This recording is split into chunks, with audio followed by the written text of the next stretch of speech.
A woman named Sarah was sitting in her living room when her boyfriend walked in. Her dog, a 3-year-old border collie mix named Rue, did something she'd never done before. She didn't bark. She didn't run to greet him. She just pressed against Sarah's leg and watched him from across the room. Sarah didn't say anything. She noticed, though. 6 months later, she left that relationship. And when people asked her later what the first sign was, she kept coming back to that moment. The dog pressed against her leg. Just that. She still doesn't fully know what Rue was reading. But here's what the science now tells us, and it's more specific and more strange than most people expect. Your dog isn't guessing. They're not running on vibes. They're running a system, a multi-channel, real-time assessment that has been tested in labs, replicated across species, and traced back to the exact mechanisms that kept their ancestors alive. And the more you understand how it works, the harder it is to ignore when it fires. Let's start with what your dog is actually doing in the first few seconds after someone walks in. Because most people watch their dog meet a stranger and assume the dog is reacting to something obvious. A loud voice, sudden movement, and sometimes that's true. But the evaluation starts before any of that, before the person has said a word. In the first 2 or 3 seconds, your dog has already begun pulling information from 3 separate channels at once. Body mechanics, scent, and something most people overlook entirely. How that person is interacting with you, not the words, the pattern, the shift in your posture when they walk in, whether you tighten or soften. Your dog has been studying your baseline for years, and any deviation from it is data. Something changed. Something entered the room that made your system respond, and your dog's nervous system files that immediately. The body mechanics part is worth slowing down on because it's more specific than people realize. Your dog isn't just watching whether someone looks threatening. They're reading weight distribution, whether the movement toward your dog is direct or curved, whether the hands are held loose or tight, whether the person's gait has a rhythm or an irregularity. Dogs are extraordinarily sensitive to motion patterns in a way that makes most human observation look clumsy. A person who moves with tension, even subtle tension, reads differently than someone who's relaxed. Your dog noticed the tension in the shoulders before you did. They noticed the way the person's step shortened slightly when they came through the door. None of it is conscious on the dog's part. It's pattern recognition running faster than awareness. Now add scent. This is the layer that makes the body language piece look simple. A dog's nose has roughly 300 million scent receptors. You have about 6 million. When a person is experiencing anxiety, aggression, or fear, their body chemistry shifts in measurable ways. Adrenaline, cortisol, volatile organic compounds that drift off the skin and breath. You can't smell any of it. Your dog can, clearly, in real time, like reading a second document that exists right next to the visible one. They're not diagnosing your guest's emotional history. They're reading what that person's body is doing right now, chemically, in this moment. And here's the part I want you to sit with. A person can control their face. They can control their voice. They cannot control their cortisol. Your dog knows what your guest's body is actually doing, regardless of what their face is performing. Here's where it gets interesting, because body language and scent together would already be impressive. But the third channel, social observation, is the one that surprised researchers the most when they started testing it formally. Your dog watches how other people treat you, not in a general, vague way, in a specific, memory-forming, judgment-making way.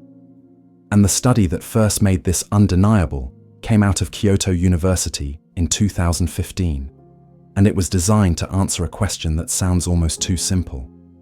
Do dogs actually evaluate the people who are lying to them, or do they just get confused? The answer was neither of those things. A researcher named Akiko Takaoka set up a room with 2 containers. One had food. A person pointed at the container with food. The dog ran over, found it. Good. Trust built. Next round. Same person pointed at the other container. No food. The dog had been misled, in the only language the experiment allowed. Gesture. Round 3. The person pointed at a container that actually had food. And the dog looked at the person, looked at the container, and didn't move. Not because the food stopped mattering, not because the dog was confused, because this particular human was no longer considered reliable. One broken promise. That's it. The trust was gone. But Takaoka added a second part. In round 3, she swapped in a completely new person to do the pointing. Dogs followed them immediately. They hadn't given up on pointing in general. They hadn't become globally suspicious. They had made a judgment about one specific individual and filed it. Takaoka told the BBC she was surprised by how quickly dogs, her word, devalued the reliability of a person. And that phrase, devalued the reliability, that's not the language of instinct. That's the language of active assessment. Your dog is running something like a credit score on the people they meet. And they update it fast. John Bradshaw at the University of Bristol, who wasn't part of that study, offered context worth keeping. Dogs are wired for predictability. When someone behaves inconsistently, the dog's stress response activates. Not because the dog is morally offended, because inconsistency is a threat signal. Their nervous system has learned, over thousands of years, that unpredictable things are dangerous things. So when someone lies to them, even once, the dog's system doesn't say, "That was unkind." It says, "That's a source of chaos." And chaos is something your dog is built to avoid. They don't have a word for liar, but they remember exactly who the liar was. Now here's the study that genuinely changed the conversation. Same year, different lab at Kyoto. A researcher named Hitomi Chijiwa designed a scenario where a dog watched their owner try to open a container and ask a nearby stranger for help. In one version, the stranger helped. In another, the stranger turned away and refused. A third person sat nearby throughout, doing nothing, entirely neutral. After the interaction, the stranger and the neutral person both offered the dog a treat. Same treat, same timing. No one looked at the dog. The researchers wanted to eliminate any subtle cues. When the stranger had helped their owner, dogs took treats from both people. No preference. Everyone's fine.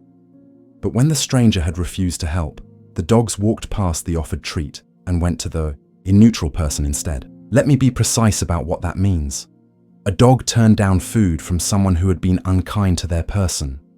Not unkind to the dog. The dog wasn't involved. Nobody was fighting over the dog's bowl. The dog was just watching two humans interact, and that was enough. Chijiwa's team called this third-party affective evaluation. It had never been documented in a non-primate species before that study. Dogs aren't just tracking who's reliable to them personally. They're tracking who's kind to the people they're attached to, and they're doing it without any direct stake in the outcome. There's a detail in that study that I keep coming back to. The helpful stranger got no bonus. Dogs took treats from both the helpful stranger and the neutral bystander at the same rate. No reward for being good. But the unhelpful stranger got shunned. Researchers named it a negativity bias. Bad behavior carries more weight than good behavior in the dog's evaluation. And if you think about that from an evolutionary angle for even a second, it makes complete sense. Knowing who to avoid keeps you alive. Knowing who to thank is a luxury. Your dog doesn't have a gratitude system tuned to strangers, but they are absolutely keeping a record of who refused to help you. And that record doesn't expire quickly. So we have dogs that detect lies in a single trial. We have dogs that shun people who were unkind to their owners. Now here's the one that stopped me entirely. A team at the University of Vienna tested something that sounds almost philosophical. Can a dog tell the difference between a person who's wrong and a person who's lying? Those aren't the same thing. Wrong means you made a mistake. Lying means you knew. They used 260 dogs. A person hides a treat in one of two buckets. A second person moves the treat to the other bucket. In one condition, the first person watches the switch happen. They know where the treat is now. In the other condition, the first person leaves the room during the switch. They genuinely don't know. Then the first person comes back and points to the original bucket, the wrong one. From the outside, both scenarios look identical. Someone is pointing to the empty bucket. But here's what happened. When the person had seen the switch and was pointing to the wrong bucket on purpose, dogs were significantly more likely to ignore them and go to the correct bucket on their own. When the person had genuinely missed the switch and was simply mistaken, dogs followed their pointing more often. They gave the benefit of the doubt to the person who didn't know better. Think about what that means for a moment. Dogs didn't just register that the pointing was wrong. They registered why it was wrong. This person knew. This person didn't know. Those are different categories, and the dogs treated them differently. The Vienna team found something else in that data. Breed mattered.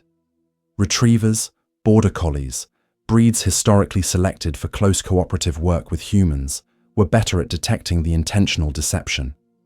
Terriers, bred for independent work, for making their own decisions down dark holes without human direction, those dogs behaved more like human toddlers. They followed the liar more often in the intentional condition, which honestly tracks completely. If your terrier trusts everyone who walks in, that's not a deficiency in their character evaluation system.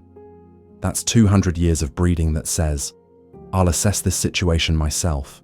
Your input is noted, but not required. Now I want to be honest with you, because the science here is messier than most articles let on. In 2024, a researcher named Hoi Lam Jim at Kyoto published a study testing whether dogs would show preference for generous humans over selfish ones. 40 pet dogs watched people act either generous or selfish with food toward another dog. Then the dogs chose who to approach. The result was nothing. No preference. Not for the generous person, not against the selfish one. Jim was surprised by it. She said reputation formation in dogs may be more complex than previously thought. She didn't dismiss the finding. It was real. So what do we do with that? Here's my read on the collected evidence, and I want to be clear this isn't a published conclusion. It's what the pattern of studies suggests when you look at them together. The research that shows clear evaluation, the Takaoka study, the Chijiwa study, the Vienna deception study, all of them have something in common. The scenario involved something the dog had a direct stake in. Someone lied to the dog personally. Someone was unkind to their specific owner. Someone they knew. When the scenario becomes more abstract, watching a stranger be selfish with a different dog, a dog they don't know, the signal may not be strong enough to trigger the evaluation system. Which means your dog probably isn't running continuous character assessments on everyone they pass at the park. But inside your home, with your people, when the social dynamics actually matter to them. The science on that is not ambiguous. And I want to talk directly to some of you now, because I know why a portion of the people watching this clicked. It wasn't abstract curiosity. You have a specific memory. Someone came into your space and your dog did that thing. The stillness, the watching, the pressed close position. And you noticed it, and you didn't say anything.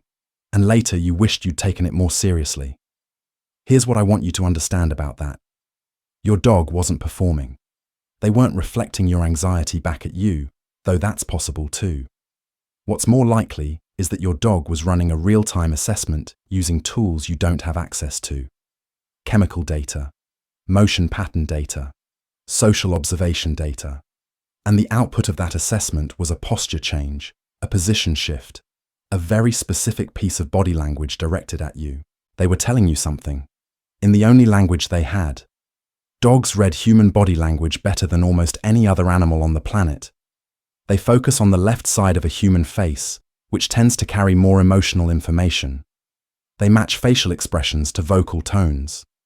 They process human emotional cues in a way that's genuinely parallel to how humans process them. Studies where sweat samples from people experiencing fear versus happiness were presented to dogs showed that dogs responded differently to each.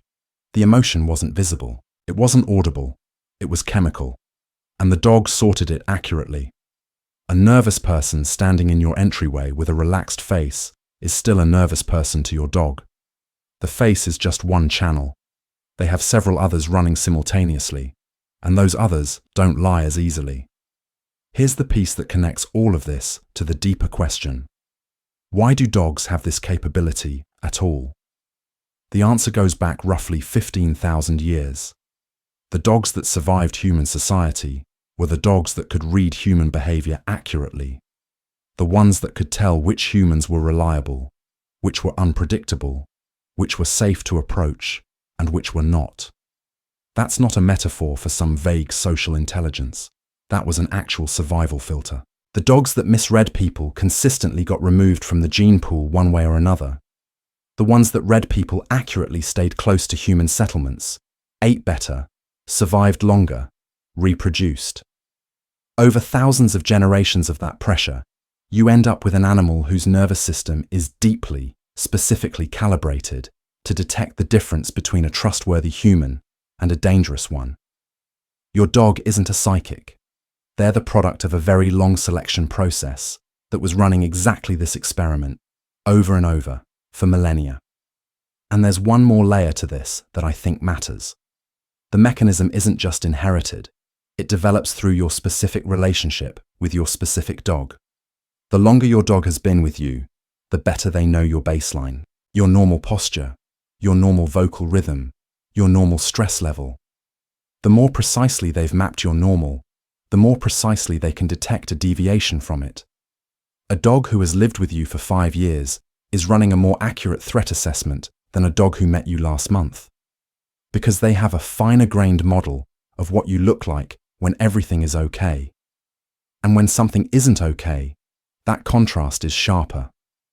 Your dog doesn't just read strangers. They read strangers in relation to you. The disruption in your system is the first alert. I keep thinking about Sarah and Rue, the border collie pressing against her leg. Rue wasn't diagnosing the relationship. She wasn't making a moral judgment. She was reading chemical signals, motion patterns, and a disruption in the person she knew best. She was doing what dogs have been shaped to do for thousands of years. The information was accurate. It took Sarah longer to trust it than it took Rue to generate it. That's not a failure of attention. That's just the difference between a nervous system optimized for social cognition over thousands of generations and a human brain that has to be careful and kind and give people the benefit of the doubt. Your dog doesn't have to be careful. They just have to read the room. What's the moment your dog responded to someone in a way that turned out to be exactly right? Not the general stuff. The specific one. The specific person. The specific behavior. The specific thing your dog did that you wrote off at the time and later understood. Tell me in the comments. I read every one of them.